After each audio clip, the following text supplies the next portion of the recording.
Si intentas abrir GTA 5 y el juego se cierra, no se abre, no inicia o aparecen errores.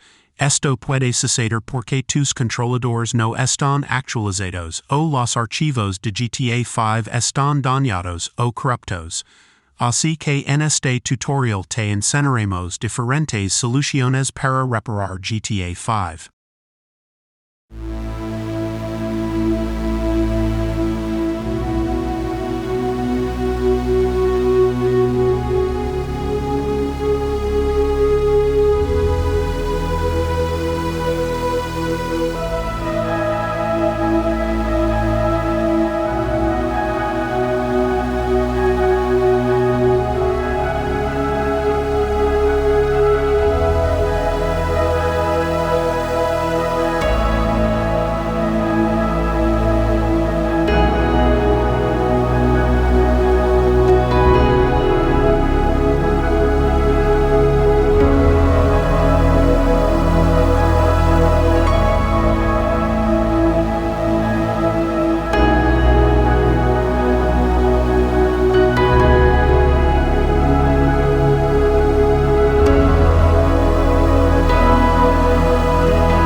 Abre tu navegador y busca la descarga de la aplicación NVIDIA. Haz clic en el sitio oficial de NVIDIA en los resultados de la búsqueda.